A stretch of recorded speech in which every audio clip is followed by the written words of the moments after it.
അപൂർവമായൊരു സംഗീതയാത്രയായിരുന്നു അത്. സഹോദരൻ വിജയനോടൊപ്പം KG ജയൻ പിന്നിട്ട സംഗീതയാത്ര.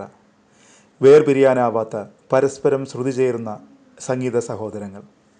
ജീവിതത്തിൻ്റെ പാതി വഴിയിൽ ജയനെ തനിച്ചാക്കി വിജയൻ യാത്രയായി. ഒടുവിൽ ജയനും വിട പറഞ്ഞു. സഹോദരൻ്റെ വേർപാട് ജയനെ തളർത്തി. ജയൻ മാത്രമായ നിമിഷം. വീണ്ടും അദ്ദേഹത്തെ സംഗീത വഴിയിലെത്തിച്ചത് ഗായകൻ KJ യേശുദാസാണ്. ശ്രീനാരായണ ഗുരുദേവൻ്റെ പ്രമുഖ ശിഷ്യരിൽ ഒരാളായിരുന്നു ജയവിജയന്മാരുടെ അച്ഛൻ കോട്ടയം കടമ്പൂത്തറ മഠത്തിൽ ഗോപാലൻ തന്ത്രി. അദ്ദേഹത്തിൻ്റെ ഇരട്ട മക്കൾ കുട്ടിക്കാലം മുതൽ സംഗീതത്തിൽ കഴിവ് തെളിയിച്ചു. സംഗീത പഠനം സ്വാതി തിരുനാൾ സംഗീത അക്കാദമിയിൽ പൂർത്തിയാക്കിയ ശേഷം അധ്യാപകരായി.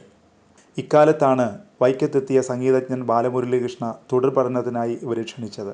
ബാലമുരളീകൃഷ്ണയ്ക്കൊപ്പം വിജയവാഡയിലേക്കും പിന്നീട് ചെന്നൈയിലേക്കും നീണ്ടു സഹോദരങ്ങളുടെ സംഗീതയാത്ര. ഇടയ്ക്ക് ചെമ്പൈ വൈദ്യനാഥ ഭാഗവതരുടെ ശിഷ്യന്മാരായും സംഗീത പഠനം നടത്തി. ചെന്നൈ വാസത്തിനിടെയാണ് സംഗീത സംവിധാനത്തിലേക്ക് എത്തിയത്. പി. ലീല പാടിയ അയ്യപ്പ ഭക്തിഗാനമായിരുന്നു തുടക്കം. തുടർന്ന് യേശുദാസിൻ്റെ കീഴിലുള്ള മുരുകഭക്തിഗാനം. രണ്ടും ശ്രദ്ധിക്കപ്പെട്ടു. പിന്നീട് ഭക്തിഗാന ശാഖയിൽ ജയവിജയ തരംഗമായി. നാടകങ്ങൾക്കും ജയവിജയന്മാർ സംഗീതം പകർന്നു. നടൻ ജോസ് പ്രകാശിൻ്റെ പ്രിയപുത്രൻ എന്ന നാടകത്തിൻ്റെ ഭാഗമായി പ്രവർത്തിക്കുമ്പോഴാണ് അദ്ദേഹം ജയൻ, വിജയൻ എന്നീ പേരുകൾ ചേർത്ത് ജയവിജയ എന്ന പേര് നൽകിയത്.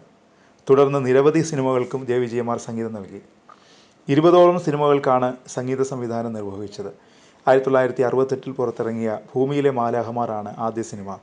നക്ഷത്രദീപങ്ങൾ തിളങ്ങി, ഹൃദയം ദേവാലയം തുടങ്ങിയ ഗാനങ്ങൾ ഏറെ ശ്രദ്ധിക്കപ്പെട്ടു.